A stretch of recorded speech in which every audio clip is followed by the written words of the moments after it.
ಸೌಜನ್ಯ ಪರ ಹೋರಾಟಗಾರ ಅಗ್ರಗಣ್ಯ ನಾಯಕ ಮಹೇಶ್ ಶೆಟ್ಟಿ ತಿಮರೋಡಿಗೆ ಜೈಲೋ ಅಥವಾ ಬೇಲೋ? ಕಂಬಿ ಹಿಂದೆ ಹೋಗಬೇಕಾಗಿ ಬರುತ್ತಾ ಅಥವಾ ಜಾಮೀನು ಸಿಗುತ್ತಾ?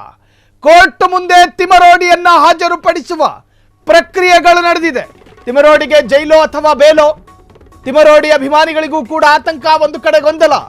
ಕೋರ್ಟ್ ಮುಂದೆ ತಿಮರೋಡಿ ಹಾಜರಾಗಿದ್ದಾರೆ. ಮೆಡಿಕಲ್ ಟೆಸ್ಟ್ ಮುಗಿಸಿದ ಪೊಲೀಸ್ ಅಧಿಕಾರಿಗಳು ಬ್ರಹ್ಮ ಅವರ ಕೋರ್ಟ್ ಮುಂದೆ ಹಾಜರುಪಡಿಸಿದ ಪೊಲೀಸರು, ಖಾಕಿದಾರಿ ಪೊಲೀಸರು ಈಗಾಗಲೇ ಹಾಜರುಪಡಿಸಿದ್ದಾರೆ. ತಿಮರೋಡಿ ವಿಚಾರಣೆ ನಡೆಸಲಿ, ವಶಕ್ಕೆ ಪಡಿತಾರ ಪೊಲೀಸರು. ವಿಚಾರಣೆ ನಡೆಸಿದ ಬಳಿಕ ವಶಕ್ಕೆ ಪಡಿತಾರ ಪೊಲೀಸರು. ನ್ಯಾಯಾಂಗ ವಶಕ್ಕೆ ಒಪ್ಪಿಸುತ್ತಾ ಬ್ರಹ್ಮ ಅವರ ಕೋರ್ಟ್ ಗೊತ್ತಿಲ್ಲ. ಬೆಳಗ್ಗೆ ವಶಕ್ಕೆ ಪಡೆದು ಮಧ್ಯಾಹ್ನ ಅರೆಸ್ಟ್ ತೋರಿಸಿದ್ದ ಪೊಲೀಸರು ಹೆಂಗೋ ಸಮಜಾಯಿಸ್ಕೊಂಡು ಕರ್ಕೊಂಡು ಹೋಗೋಣ, ಅದಾದ ನಂತರ ಸ್ಟೇಷನ್ ಆವರಣದಲ್ಲಿ ತೀರ್ಮಾನ ಆಗಲಿ ಅನ್ನೋ ಭಾವನೆಯಲ್ಲಿದ್ರೋ ಏನೋ ಗೊತ್ತಿಲ್ಲ. ಅನೇಕ ಪ್ರಕರಣಗಳಲ್ಲಿ ಹಿಂಗೆ ಆಗೋದು.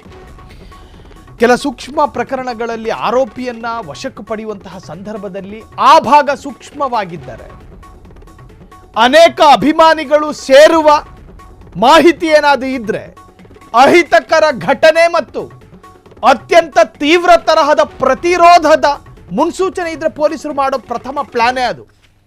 ನಿಮ್ಮ ಮೇಲೊಂದು ಸಣ್ಣ ದೂರು ದಾಖಲಾಗಿದೆ, ನಿಮ್ಮನ್ನು ನಾವು ಕಸ್ಟಡಿಗೆ ತೆಗೆದುಕೊಳ್ತಾ ಇದ್ದೀವಿ, ಅದಕ್ಕೊಂದು ಕ್ಲಾರಿಟಿ ಕೊಟ್ಟ ನಂತರ ಒಂದು 2 ಅವರ್ ನಮ್ಮ ಜೊತೆ ವ್ಯಯಿಸಿ ಅದಾದ ನಂತರ ನಿಮ್ಮನ್ನು ಬಿಟ್ಟು ಕಳಿಸ್ತೀವಿ.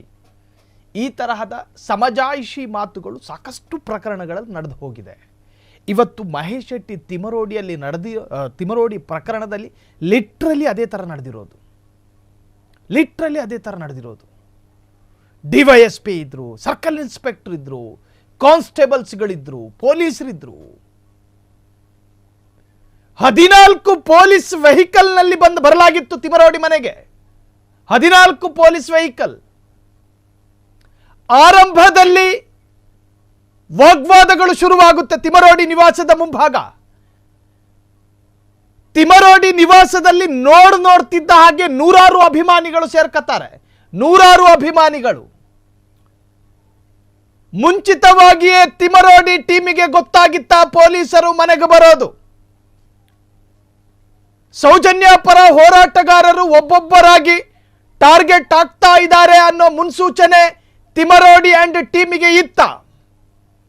ಬೆಳ್ಳಂಬೆಳಗ್ಗೆ ತಿಮರೋಡಿ ನಿವಾಸದ ಎದುರು 10 ಖಾಕಿದಾರಿ ಪೊಲೀಸರು, 14 ವೆಹಿಕಲ್ಲು, ಪೂರ್ಣ ಪ್ರಮಾಣದ ಭದ್ರತೆಯನ್ನ ಕೊಟ್ಟು ಗುರುವಾಯನಕೆರೆ ವಯ ಮುಖಾಂತರ ಬ್ರಹ್ಮಾವರಕ್ಕೆ ಕರ್ಕೊಂಡು ಹೋಗಲಾಗುತ್ತೆ. ಇದೇ ದಿನ ಈಗಷ್ಟೇ ನಾವು ಬ್ರೇಕ್ ಮಾಡಿದ್ವಿ ಆ ಸುದ್ದಿಯನ್ನ. ಸಮೀರ್ ಕೂಡ ಬಂಧನದ ಭೀತಿಯನ್ನು ಎದುರಿಸ್ತಿದ್ದಾನೆ ಅಂತ ಹೇಳಿ. ಅದಾದ ನಂತರ ಆತನಿಗೆ ನಿರೀಕ್ಷಣಾ ಜಾಮೀನು ಸಿಕ್ತು, ಅದು ಬೇರೆ ವಿಚಾರ. ಇವತ್ತೇ ನಡೆಯಬೇಕಾಗಿತ್ತ? ಸೌಜನ್ಯ ಪರ ಹೋರಾಟಗಾರರು ಒಬ್ಬೊಬ್ಬರಾಗಿ ಟಾರ್ಗೆಟ್ ಆಗ್ತಾ ಇದ್ದಾರಾ? ಇದೇ ಪ್ರಕರಣಕ್ಕೆ ಸಂಬಂಧಪಟ್ಟ ಹಾಗೆ ಕೊಡಿಗೆಹಳ್ಳಿಯ ಸ್ಟೋರಿ ಇದೆ, ಅದು ಮುಂದಕ್ಕೆ ಹೇಳ್ತೀನಿ ನಾನು. ಆದರೆ ಇವತ್ತು ನಡೆದಿರ್ತಕ್ಕಂಥ ಅತಿ ದೊಡ್ಡ ಬೆಳವಣಿಗೆಗಳಂದ್ರೆ 2. ಒಂದು, ಮಹೇಶ್ ಶೆಟ್ಟಿ ತಿಮರೋಡಿಯ ಮನೆಗೆ ಹೋದ್ರು ಪೊಲೀಸರು. ವಶಕ್ಕೆ ಎನ್ನುವಂತಹ ಸೋಗಿನಲ್ಲಿ ಸ್ಟೇಷನ್ಗೆ ಹೋದ ನಂತರ ಬಂಧನ ಮಾಡಲಾಯಿತು. ಅಧಿಕೃತವಾಗಿ ಬಂಧನ ಎನ್ನುವಂಥ ಘೋಷಣೆಯನ್ನು ಕೂಡ ಪೊಲೀಸರು ಮಾಡಿದ್ರು. ಈಗಾಗಲೇ ಮೆಡಿಕಲ್ ಟೆಸ್ಟ್ ನಡೆಸಿ ನ್ಯಾಯಾಧೀಶರ ಮುಂದೆ ಹಾಜರುಪಡಿಸಲಾಗಿದೆ. ಸಮೀರ್ ಬಂಧನದ ವಿಚಾರವಾಗಿ ಆತನಿಗೆ ನಿರೀಕ್ಷಣಾ ಜಾಮೀನು ಕೂಡ ಸಿಕ್ಕಿರುವಂಥದ್ದು. ಒಟ್ಟಾರೆ ಇವತ್ತು ನಡೆದಿರತಕ್ಕಂತಹ ಬೆಳವಣಿಗೆ ನಿಜಕ್ಕೂ ಕೂಡ ಧರ್ಮಸ್ಥಳ ಹೆಣವುತ ಪ್ರಕರಣವನ್ನು ಬೇರೆಯೇ ಮಜಲಿನತ್ತ ತೆಗೆದುಕೊಂಡು ಹೋಗಲಾಗ್ತಾ ಇದೆ. ಕ್ಷಣ ಕ್ಷಣದ ಸುದ್ದಿಗಳಿಗಾಗಿ ಫ್ರೀಡಂ ಟಿವಿ ಸಬ್ಸ್ಕ್ರೈಬ್ ಮಾಡಿ, ಲೈಕ್ ಮಾಡಿ ಹಾಗೂ ಫಾಲೋ ಮಾಡಿ. ಹೊಸ ಸುದ್ದಿಗಳ ನೋಟಿಫಿಕೇಶನ್ಗಾಗಿ ಬೆಲ್ ಐಕಾನ್ ಮೇಲೆ ಕ್ಲಿಕ್ ಮಾಡಿ.